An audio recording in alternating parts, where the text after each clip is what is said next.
हर हर महादेव। उम्मीद है आप सभी मस्त होंगे और अपने अपने काम में व्यस्त होंगे। आप सभी का स्वागत है।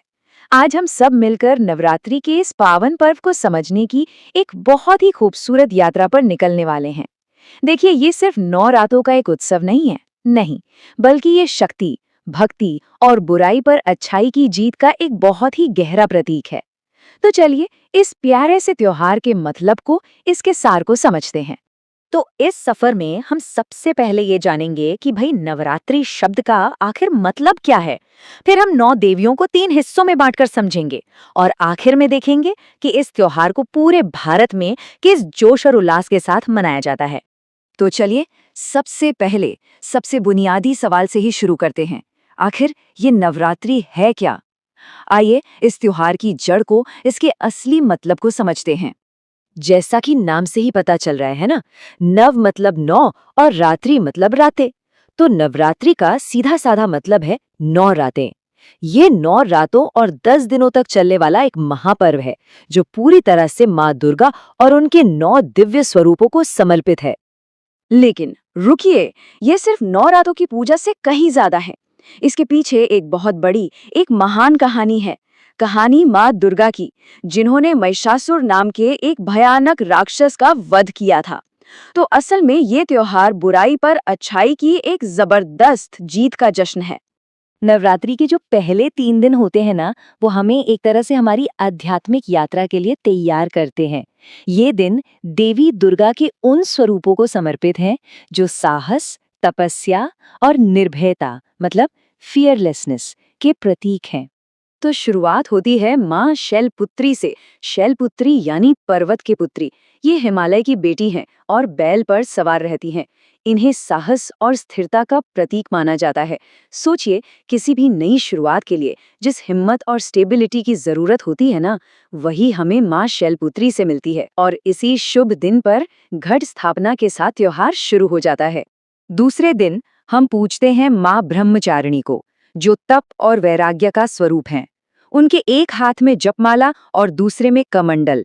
ये दोनों ही भक्ति और संयम को दिखाते हैं। मतलब ये हमें डिसिप्लिन और डेडिकेशन का पाठ पढ़ाती हैं। और तीसरे दिन की देवी है माँ चंद्रघंटा। इनकी पहचान तो इनके नाम में ही छिपी है। माथे पर घंटे के आकार का अर्धचंद्र, सिंह पर सवार ये देवी हमें शक्ति और साहस देती हैं। और ऐसा माना जाता है कि ये हमारे मन के सारे डर को दूर कर देती हैं। अब आते हैं त्योहार के बीच के दिनों में, यानी चौथे से छठे दिन। इन दिनों हम देवी के उन स्वरूपों से जुड़ते हैं जो सृष्टि, मातृत्व और न्याय का प्रतीक हैं। ये देवियां हमें जीवन को पालने पोसने की शक्ति के बारे में बताती हैं।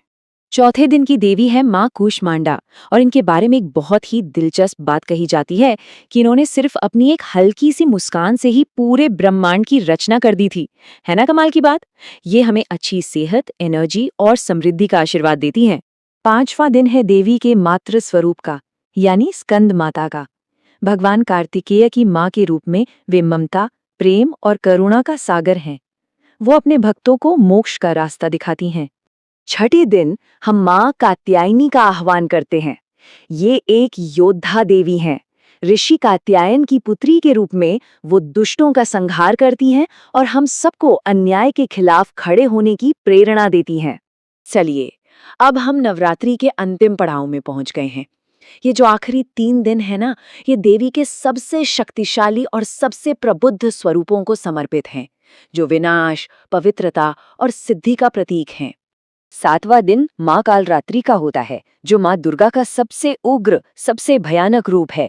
हाँ, उनका स्वरूप शायद थोड़ा डरावना लग सकता है, लेकिन वो अपने भक्तों के लिए हमेशा शुभ होती हैं और सभी तरह की नेगेटिव फोर्सेस और बुरी ऊर्जाओं का नाश कर देती हैं।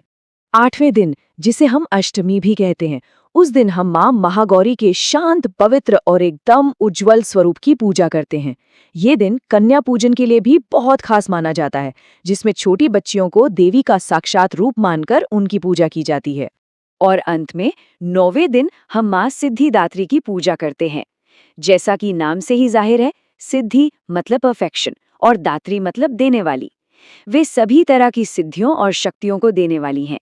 ये नवरात्रि का अंतिम दिन है, जो हमारी इस आध्यात्मिक यात्रा की पूर्णता का प्रतीक है। तो ये थी वो 9 देवियां जिनकी हम पूजा करते हैं। लेकिन सवाल ये है कि इस त्योहार को मनाया कैसे जाता है। चलिए अब इसके उत्सवों और परंपराओं पर एक नजर डालते हैं। तो सवाल ये है कि इन 9 दिनों में भक्त आखिर करते क्या हैं? ये सिर्फ पूजा तक ही सीमित नहीं है, बल्कि इसमें बहुत सारी खूबसूरत परंपराएं भी जुड़ी हुई हैं। बहुत से लोग इन 9 दिनों में व्रत रखते हैं, जो तन और मन की शुद्धि का प्रतीक है। हर दिन माँ दुर्गा की पूरे विधि विधान से पूजा और आरती की जाती है। शाम को खास तौर पर गुजरात और महाराष्ट्र में लोग गरबा और डांडिया खेलकर जश्न मनाते हैं। और हाँ, अष्टमी या नवमी पर कन्या पूजन की खूबसूरत परंपरा भी निभाई जाती है। तो इस पूरे त्योहार का सबसे गहरा संदेश क्या है? सार क्या है इसका? ये हमें सिखाता है कि अगर हमारे अंदर अच्छाई हो, शक्ति हो और सच्ची भक्ति हो, तो हम जीवन की हर बाहरी और भीतरी बुराई पर जीत हासिल कर सकते हैं। और ये हमें एक बहुत गहरे सवाल के साथ छोड़ जाता है। आज की इस भागदौड़ भरी जिंदगी में शक्ति और भक्ति का ये संदेश हम सब के लिए क्या मायने रखता है? सोचिएगा जरूर। ये वीडियो देखने के लिए धन्यवाद। ऐसी और मूल्यवान जानकारी के लिए कृपया हमारे चैनल को सब्सक्राइब करें।